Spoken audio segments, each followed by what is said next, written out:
back to our channel at sa mga bago, welcome din sa inyo.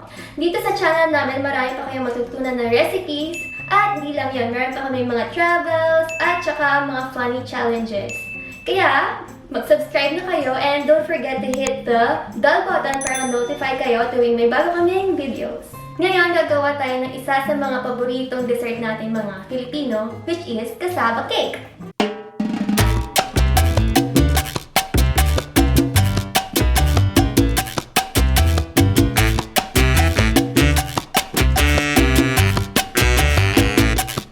So ngayon, gagawa tayo ng cassava without toppings and with toppings. Ang mga kailangan nating ingredients ay 1 kilo grated cassava, 1 cup melted butter, 300 grams condensed milk, 300 grams coconut milk, 1/2 cup sugar, 1/2 cup evap, 2 eggs, and salt.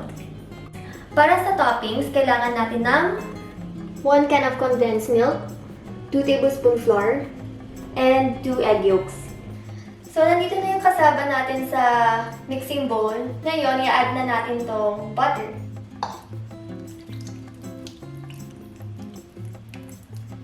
Tapos, haluin lang natin siya.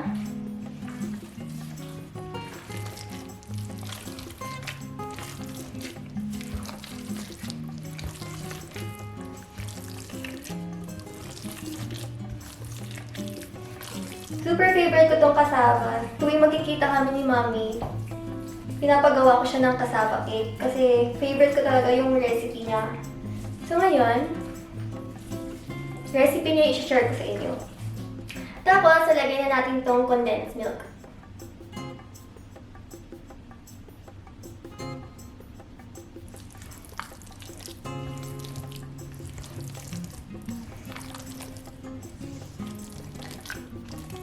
Next, pour the coconut milk.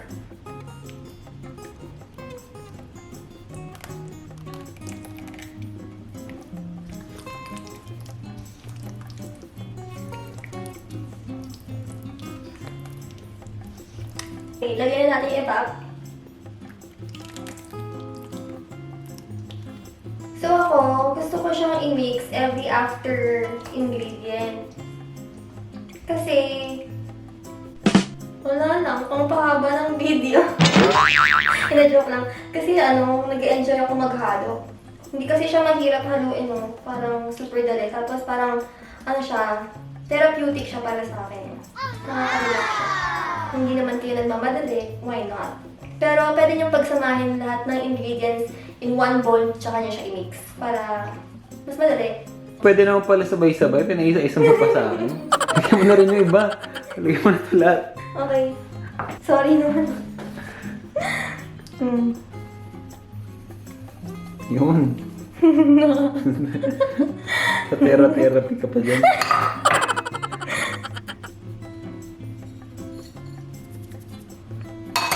Wow, hindi ang bilis. Ngayon na, unti lang i-mix ko. Dapat tatlo pa yun. Balikan na lang kaya kapag maghalo ka na hanggang mamaya. Haluin lang natin ng mabuti yung mga ingredients. Hiningal na ako. Bigla ako hiningal. Parang nag-enjoy ka dyan, ha? Kamusta therapy? Ayun. Nakapagod pala. Actually, sobrang famous nitong cassava cake ni Mommy. Ang daming nagre-request ng recipe nito. Minamessage pa ako, anong recipe ng Mommy mo ng cassava? Ano yung ganyan-ganyan? Now, i-share ko na sa inyo. Ngayon, ipo-pour ko na siya sa aluminum container.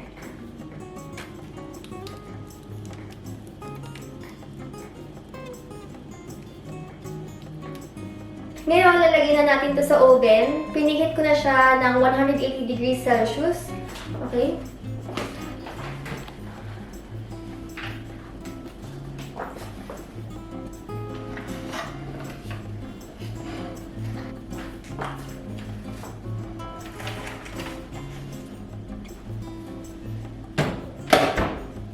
Okay.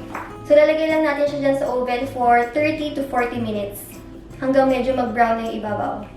So, So, while waiting for the cassava, gagawin muna natin yung toppings. So, para sa toppings, lagyan na natin tong condensed milk sa saucepan.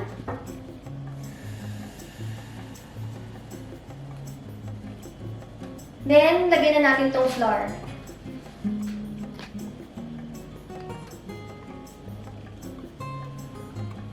Hahaluin ko lang siya hanggang lumapot.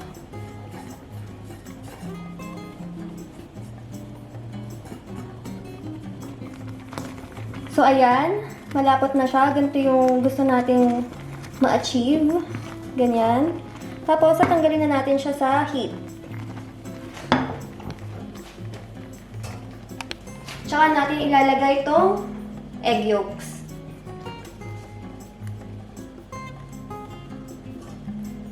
Okay, haluin na natin siya ulit.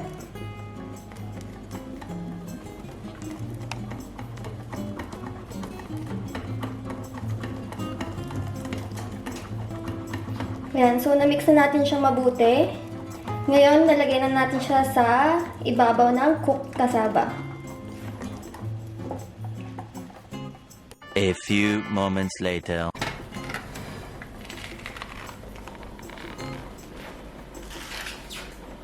Itong cassava na to, matamis na to. Pero kung gusto niyo siyang gawing extra special, lagyan niyo siya ng toppings na katulad ng ginawa ko.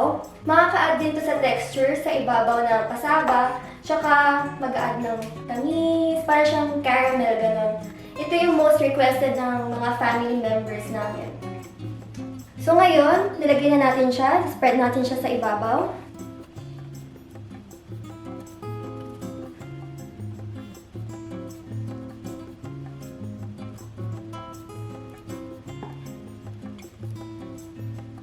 Tapos, i-spread lang natin siya.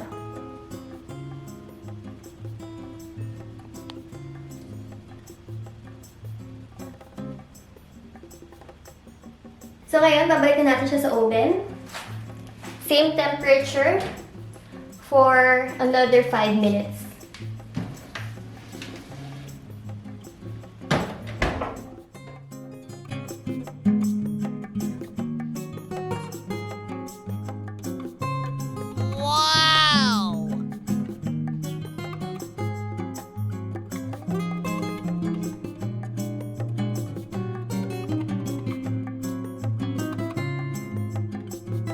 So, ito na yung mga finished product natin. Try nyo tong recipe na to. For sure magugustuhan nyo. I can't wait to try this one. So, hanggang dito na lang. Thank you very much for watching this video and see you on our next vlog. Bye!